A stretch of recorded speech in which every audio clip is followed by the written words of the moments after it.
இந்த லோகத்திலே இருக்கும் மனிதர்கள், மனுஷாள் எப்படி இருக்காங்கன்னா, பொறந்த உடனே முதல்ல சின்ன வயசு இருக்கும்போது அவனுக்கு ஒன்றும் தெரியாது.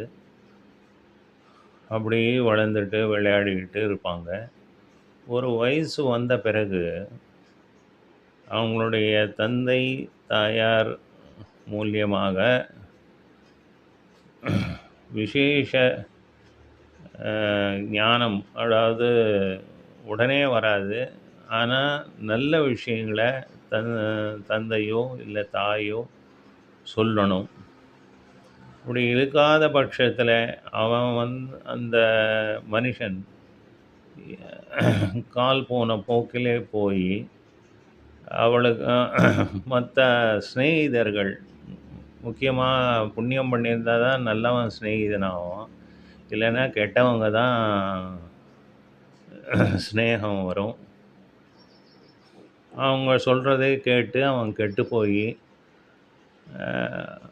அவனுடைய வாழ்க்கை அப்படி போகும். ஆனால் ஒரு வயசுக்கு அப்புறம் அவங்க தெரிஞ்சுக்கணும், இந்த உலகம்ன்றது என்ன, நம்ம எதுக்காக பிறந்திருக்கோம், என்ன பண்ணணும், என்ன செய்யணும்ன்றது தெரியும். பணம்ன்றது கண்டிப்பாக தேவை. ஆனால் அது சரியான மார்க்கத்தில் வந்தால் தான் அது நல்லது. எப்படியும் பணம் சம்பாதிக்கணும்னா ஏதோ ஒரு கெட்ட வழியில் போய் சம்பாதிச்ச பணம் அது கையில் நிற்காது. அதனால் நிறைய தொல்லைகள் எல்லாம் வரும். ஸோ பொதுவாக சொன்னால் இவங்க 3 விஷயம் நாம் வச்சுக்கணும். அதாவது பேர், புகழ், பணம். இதுக்காக தான் முக்கால்வாசி பேர் இதை இதை ஃபாலோ பண்ணுறாங்க. அதாவது அவன் என்ன நினைக்கிறான்னா, ஒரு ஸ்டேஜ் வந்த பிறகு நமக்கு பேர் வரணும், நம்மளை பற்றி நிறைய பேர் மீடியாவில் சொல்கிறது, ஸ்டேஜில் போய் சொல்கிறது, ஹானர் அது அது வேணும். புகழ், அதாவது நிறைய இடத்துல இவனை பற்றி பேசணும், அவரா ரொம்ப பெரியவர் அப்படின்னு சொல்லணும். அப்புறம் பணம்.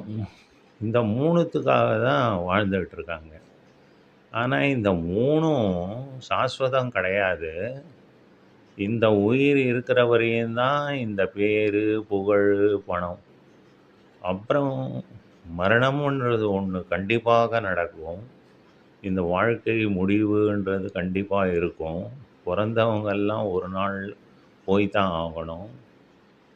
நம்ம எப்படி வந்தோம், ஒன்றுமே கொண்டு வரல. இந்த பூமிக்கு எப்படி வந்தோமோ அப்படி தான் திரும்பி போகணும்.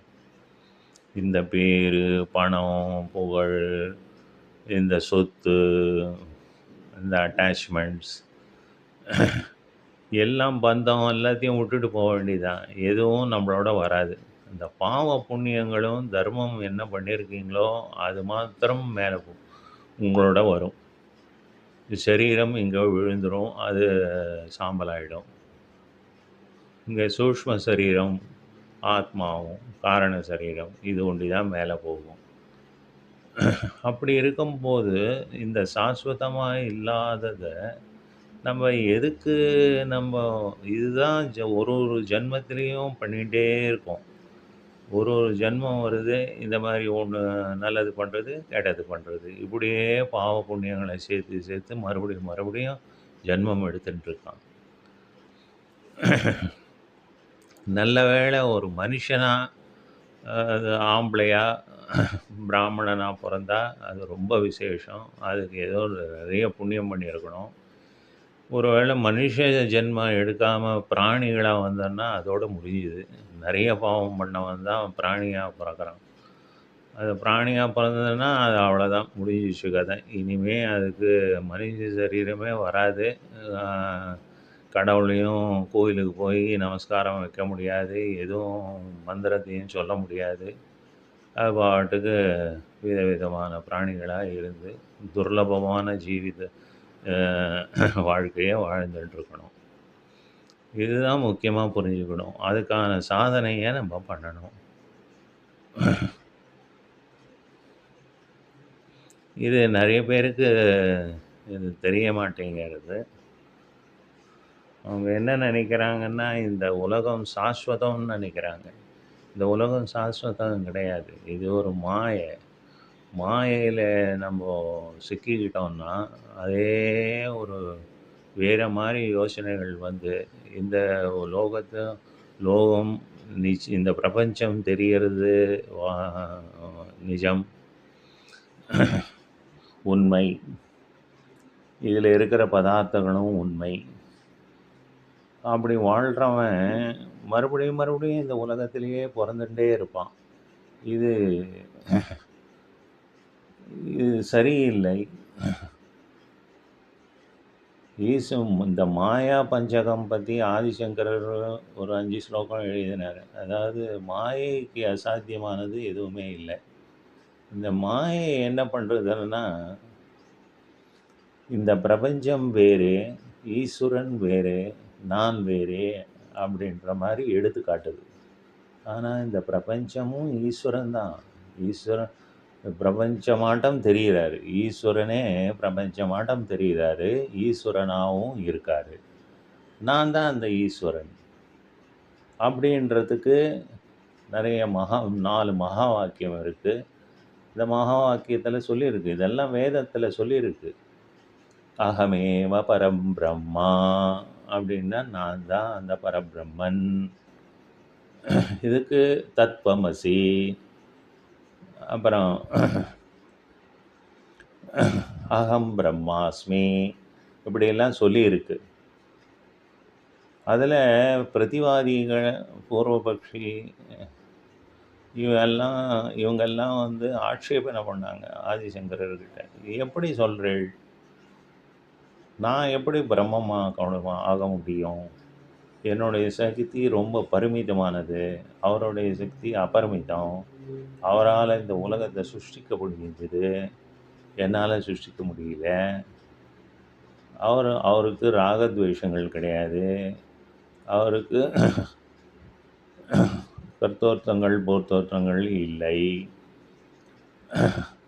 அவருக்கு ஒரே மாரி இருக்கிறது.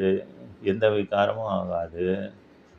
அப்படி இருக்கிறவரை அவரும் நானும் எப்படி ஒண்ணாக முடியும்? எனக்கு நெறைய ராகத்வேஷங்கள் இருக்கு. புண்ணிய பாவங்கள் எல்லாம் பண்ணிட்டு இருக்கேன். நான் எப்படி அவரால ஒண்ணாக முடியும்? அதுக்கு ஆதிசங்கர பகவத்பாதாள் சொன்னார், இத பாருப்பா, அவரும் நீயும் வாஸ்தவமாக ஒண்ணுதான். அதுக்கு ஒரு துஷ்டாந்தம் சொன்னார். அதாவது வைரம் இருக்கு. அந்த வைரம் கல்லு. ஒத்துக்கிறீங்களா? அதுவும் கல்லு தான். கல்லு. மார்பிள், அந்த வீட்டில் அழகு போட்டு நிலத்துக்கு போட்டு அழகு பார்க்கறது, அதுவும் கல்லு தான். ரோட்டில் கிடக்கிற, வெளியில் கிடைக்கிற கல், அதுவும் கல்லு தான். வாஸ்தவம் பார்த்தா 3ம் கல்லு. அதனால் 2 பேரும் ஒன்று. ஒத்துக்கிறீங்களா? வாஸ்தவமாக கல்லு. ஏன்னா இது 3த்தையும் நீங்கள் உடைச்சிங்கன்னா பொடி ஆகிடும். அதில் இது வைரக்கல், இது வந்து மார்பிள் கல், இது வந்து வெளியில் கிடக்கிற கல்லுன்னு கண்டுபிடிக்க முடியாது. எல்லாம் கல்லாயிடுது. அந்த மாதிரி ஒன்று அப்படின்னு நாங்கள் சொல்கிறோம். ஆனால் வைரத்துக்கு வைரக்கல்லுன்னு பார்த்தோன்னா உடனே எடுத்துடுவான். கீழே கழிச்சதும் உடனே எடுத்துக்குவான். எடுத்து அதில் நெக்லஸ் பண்ணிக்கலாம், அது பண்ணிக்கலாம், என்னென்னவோ ஆபரணங்கள்லாம் பண்ணிக்கலாம். மார்பிள் கல், அது ஒரு மாதிரி கல், அது வெறும் நிலத்துக்கு போட்டு பார்க்கலாம். இந்த வெளியே இருக்கிற கல், அதான் நீன்னு சொல்லப்படுறவன், அது வந்து நம்ம எதுக்கு உபயோகப்படுத்துகிறோம்? நாயை ஓட்டுறதுக்கும் காக்கா ஓட்டுறதுக்கும் தான் நம்ம உபயோகப்படுத்துகிறோம். ஸோ இந்த பேதம் இருக்க தான் செய்யுது. ஆனா வாஸ்தவமா 2 பேரும் ஒண்ணு. வாஸ்தவமா பார்த்தா, அகம் பிரம்மாஸ்மி. நான் தான் அந்த கடவுள். அப்படின்னு நிர்ணயம் பண்ணிக்கணும். ஸோ இப்படி இந்த விசேஷ ஞானமெல்லாம் தெரியணும்னா, நம்ப சாதனை, தர்மானுஷ்டானம், சித்த சுத்தி, கர்மானுஷ்டானம் எல்லாத்தையும் பண்ணி, மைண்டு கிளியர் பண்ணி, அப்புறம் இந்த மோட்ச சாதனைக்கு நம்ப போகணும். ஒரு தடவையும் நம்ம பிறக்கும்போது, நம்மளுடைய ஆக்சுவல் எய்ம் என்னன்னா, எவ்வளோ ஜென்மங்கள் எடுத்தாச்சு, கஷ்டப்பட்டாச்சு, சுகப்பட்டாச்சு, மறுபடியும் மறுபடியும் ஜென்மம் எடுத்து எடுத்து எடுத்து எடுத்து அவஸ்தைப்பட்டுட்டு இருக்கோமே, இதுலேருந்து நம்ம விடிவு காலம் எப்போ வரும்? அதுன்னா, அந்த சம்சார சாகரத்திலேருந்து சம்சார சாகரம்னா இந்த உலகத்தில மனுஷ ஜென்ம தான். இதுலேருந்து மறுபடியும் புனரப்பி ஜனனம், புனரப்பி மரணம். இது ஜன்மிக்கிறது, ம மரணம் அடையறது. இதே மாரியே போயின்ட்டுருக்கு. ஸோ இதுலேருந்து வெளிய வந்து, அந்த மோட்சத்த பண்ணா, திருப்பியும் ஜென்மம் வரக்கூடாது. வராது. அதுக்கு தான் நம்ம முயற்சி பண்ணணுமே தவிர, ஆனா மனுஷன் வந்து இந்த உலகத்தில இருக்கிற மனுஷங்க எப்படி இருக்காங்கன்னா, ஐயோ! அதெல்லாம் நம்ப முடியாது. அதெல்லாம் சரியில்ல. இந்த உலகத்தில இருக்கிற இது என்னன்னா, நான் வந்து நெறைய பணம் சம்பாரிக்கணும், நான் கலெக்டர் ஆவணும், ஐஏஎஸ் படிக்கணும், அத பாஸ் பண்ணி கலெக்டர் ஆவணும், பிரைம் மினிஸ்டர் ஆகணும், சீஃப் மினிஸ்டர் ஆகணும், நெறைய செல்வாக்கு அது இது இப்படி தான் போயின்ட்டுருக்காங்க. அதெல்லாம் வாஸ்தவம் கிடையாது. நீ எவ்வளோ பெரிய கொம்பனா இருந்தாலும், வேர்ல்டு வேர்ல்டு பிரசிடென்ட்டா இருந்தா கூட, நாளைக்கு அங்க போனா உன்ன சாதாரண ஆளா தான் நீங்க இருப்பீங்க. அவங்க சொல்லுவாங்க, "நான் இப்படி இருந்தேன், அப்படி இருந்தேன்னு" நீங்க சொல்லுவீங்க. வேலை போயாச்சுன்னா, அவங்க கேட்கறது என்னன்னா, "நீ என்ன மினிஸ்டர்லாம் இங்கெல்லாம் எதுவும் எடுபடாது. என்ன தர்மம் பண்ணியிருக்க? என்ன புண்ணிய பாவங்கள் என்ன பண்ணியிருக்க?" அதுதான் கேட்பாங்க. அதுதான் முக்கியமே தவிர, இதெல்லாம் வந்து தற்காலிகமானது. இருக்கலாம். ஓஹோன்னு வாழலாம். எவ்வளோ நாள் வாழ்வு? 80 வருஷம், 90 வருஷம். 90 வருஷம் மோஸ்ட்லி இறந்து போயிடுவாங்க. 100 வருஷம்ன்றது ரொம்ப துர்லபம். யாரோ ஒருத்தர் 2 பேரு அதுவும் சில வாழ்ல அது மாரி பொறக்கலாம், இருக்கலாம். இருந்தாலும் என்ன பிரயோஜனம்? அவ்வளோதானே, லிமிட்டெட் தானே. இதெல்லாம் சம்பாரிச்சு என்ன பண்ணணும்? அதுக்கு ஆண்டவன்கிட்ட போய் சேர்ந்தாச்சுன்னா, இனிமே ஜென்மமே வராதே! சந்தோஷம், நிரந்தரமான சுகம் அல்ல. அத நினைக்க மாட்டேங்கிறாங்க. ஐய்ய! அதெல்லாம் நமக்கு வேண்டாம் சாமி. நம்ம இது ஏதோ இங்க நல்லா இருந்துட்டு, ரோல்ஸ் ராய்ஸ் கார்ல போனா போதும். பெரிய பணக்காரன். எவ்வளோ நாளைக்கு? எவ்வளோ நாளைக்கு நீ பெரியவனா இருக்க போற? எவ்வளோ நாளைக்கு நீ கார்ல போயிட்டே இருக்க முடியுமா? ஒரு ஸ்டேஜில உன்னால காரும் ஓட்ட முடியாது. அதில உட்காந்தும் வர முடியாது. ஏன்னா நோய்கள், டிசீசஸ். உன்னால எதுவுமே செய்ய முடியாது. அப்ப இதெல்லாம் எதுக்கு? அத தான் சிந்திக்கணும்.